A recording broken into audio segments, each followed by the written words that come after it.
Hello friends, आज की इस वीडियो के ज़रिए मैं आपको बताने जा रही हूँ कि कनाडा का एजुकेशन सिस्टम क्या है, कैसा है एजुकेशन सिस्टम, ताकि जो बच्चे यहाँ से कनाडा जाना चाहते हैं स्टडी बेस पे उनको पहले ही नॉलेज मिल जाए कि वहाँ की एजुकेशन कैसी है, क्योंकि इंडिया और कनाडा की एजुकेशन में बहुत ज़्यादा डिफरेंस है। तो आज की इस वीडियो में बताने जा रही हूँ एजुकेशन सिस्टम के बारे में कनाडा के। सबसे पहले बताने जा रही हूँ कि कनाडा में जो भी कॉलेजेस हैं उनमें बच्चों को ज़्यादातर प्रैक्टिकल नॉलेज दी जाती है।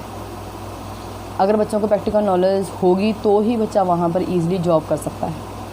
तो वहाँ पर कॉलेज के द्वारा प्रैक्टिकल नॉलेज पे ज़्यादा ध्यान दिया जाता है। अगर अब मान लीजिए फॉर एग्जांपल हम कंप्यूटर के बारे में बताएं तो यहाँ पर हम बच्चों को हार्डवेयर के बारे में क्लासेस में मोस्टली प्रॉपर जानकारी नहीं दी जाती, सिर्फ बताया जाता है कि ये चीज़ होती है। लेकिन कनाडा में क्या है, एक एक चीज़ खोल के बच्चों को अपने हाथ से उससे काम करवाया जाता है, ताकि बच्चों को नॉलेज मिल सके कि इस कंप्यूटर में क्या क्या होता है। जब आफ्टर जो स्टडी के बाद जब बच्चे जॉब करेंगे तो उन्हें किसी तरह की मुश्किल ना आए, मीन्स कि उनको प्रैक्टिकल नॉलेज ज़्यादा दी जाती है। क्योंकि अगर उनको प्रैक्टिकल नॉलेज होगी तो ईज़िली बच्चे वहाँ पर जॉब प्राप्त कर सकते हैं। कनाडा में क्या है, बच्चे सब्जेक्ट को अच्छी तरह समझ सकते हैं, क्योंकि वहाँ पर सब्जेक्ट को समझाने के लिए अलग अलग तरीके यूज़ किए जाते हैं। जैसे कि बच्चों को ऑनलाइन क्लासेस लगाई जाती हैं, बच्चों को लेक्चर भी ऑनलाइन लगते हैं, बच्चों को SMS के थ्रू अवेयर किया जाता है, और बच्चों का टाइम टेबल भी बच्चों को साथ ही साथ दिया जाता है, और टाइम टू टाइम बच्चों को अपडेट किया जाता है। तो बच्चे अपने सब्जेक्ट के साथ जुड़े रहते हैं, इसी वजह से वो सब्जेक्ट को अच्छी तरह से समझ सकते हैं और अच्छी तरह समझते हैं। उसके बाद आगे आता है, कनाडा में क्या है, बच्चे अपनी एजुकेशन को ज़्यादा प्रायोरिटी देते हैं। क्यों? क्योंकि उनका माइंड का सेटअप ऐसा हो जाता है। जैसे जो बच्चे यहाँ से इंडिया से गए हैं एज ए इंटरनेशनल स्टूडेंट, तो वो जब वहाँ पहुँचे हैं तो डेफिनेटली उन्होंने लाखों रुपए लगाए हैं तभी वो कनाडा पहुँच पाए हैं।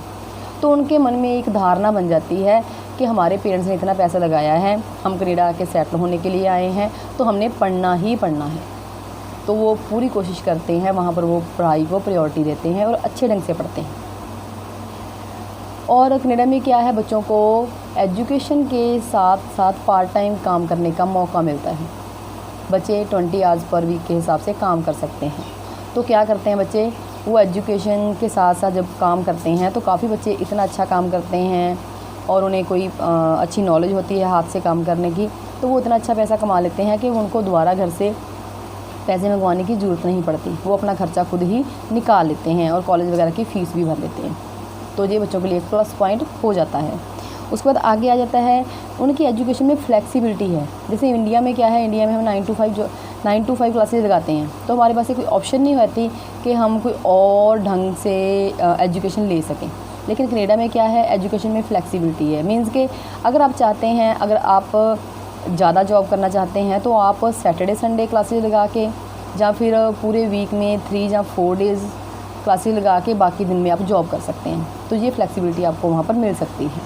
उसके बाद आगे आ जाता है, कनाडा में क्या है, बच्चे किसी की असाइनमेंट को कॉपी नहीं कर सकते। जैसे कि इंडिया में क्या होता है, एक बच्चे ने काम किया, अपनी असाइनमेंट दूसरे बच्चे को दी, दूसरे बच्चे ने कॉपी करके असाइनमेंट दे दी।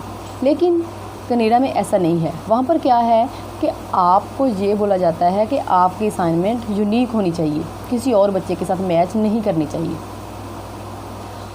तो वहाँ पर आपने जो अपनी असाइनमेंट तैयार की है वो आपकी यूनिक होनी चाहिए, आप किसी से नकल नहीं कर सकते। उसके बाद आगे है, वहाँ पर क्या है, बच्चों को कनाडा में पार्ट टाइम काम करने के लिए वहाँ पर आपके पास इंडस्ट्रियल नॉलेज लेने का आपके लिए मौका होता है। अच्छा, जहाँ पढ़ते हैं अगर आपको वहाँ पर इंडस्ट्रियल नॉलेज मिलती है तो आपको पार्ट टाइम जॉब ढूंढने में मुश्किल नहीं आती और आपको अच्छी सैलरी की पार्ट टाइम जॉब मिल जाती है। तो ये आपके लिए एक बेस्ट मौका होता है। उसके बाद आगे आ जाता है, काफ़ी स्टूडेंट हमसे बोलते हैं कि हमने कनाडा जाना है स्टडी बेस पे, लेकिन हमारा कोई वहाँ पर रिलेटिव नहीं है, तो हमारी वहाँ पर हेल्प कौन करेगा। हमने वहाँ पर घर ढूंढना है, हमने वहाँ पर जाके पार्ट टाइम जॉब ढूंढनी है, हमें वहाँ के एरिया के बारे में नॉलेज नहीं है। तो ऐसी बातों को आपको टेंशन लेने की ज़रूरत नहीं है। वहाँ पर स्टूडेंट्स के लिए OA स्टूडेंट कमेटी बनी हुई है। ये जो OA स्टूडेंट कमेटी है ना, ये कमेटी सभी स्टूडेंट्स की हेल्प करती है घर ढूंढने में और पार्ट टाइम जॉब ढूंढने में। और भी किसी तरह की कोई दिक्कत आती है तो आप इस कमेटी से बोल सकते हैं, ये कमेटी आपकी प्रॉपर हेल्प करेगी। तो जो स्टूडेंट जहाँ से स्टडी बेस पे जाते हैं तो उनको OA स्टूडेंट कमेटी से कॉन्टैक्ट करना चाहिए।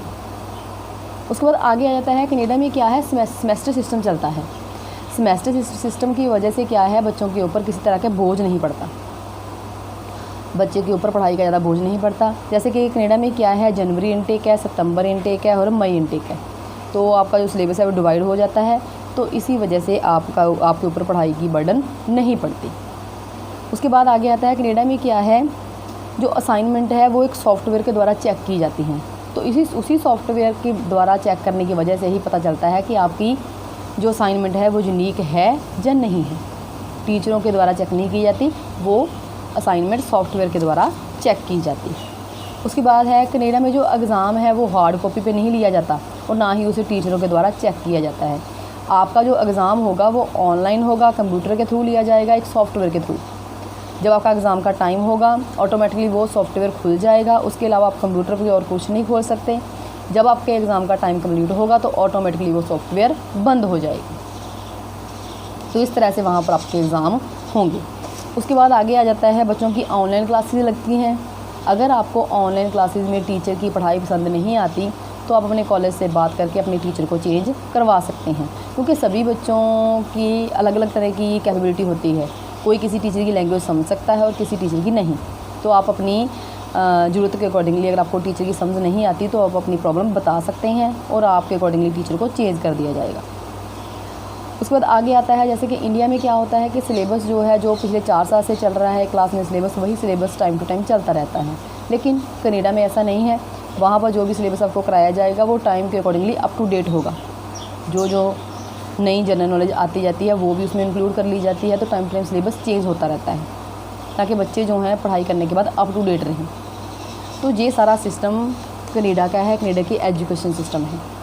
ये है उन बच्चों के लिए जो बच्चे यहाँ से कनाडा जाना चाहते हैं या फिर जा रहे हैं, तो उनको ये एजुकेशन सिस्टम को समझना चाहिए और वहाँ जाकर किसी भी तरह की दिक्कत महसूस नहीं करनी। फ्री माइंड आप कमेटी की हेल्प ले सकते हैं और वहाँ जब पर जाके आप सिस्टम को समझ के जाएं ताकि आप वहाँ जाकर किसी तरह की बर्डन महसूस ना करें। हमारी मेन मकसद ये है कि हम बच्चे वहाँ पर ईज़िली जाके सेटल हो जाएं और वहाँ पर उन्हें किसी तरह का धोखा ना मिले।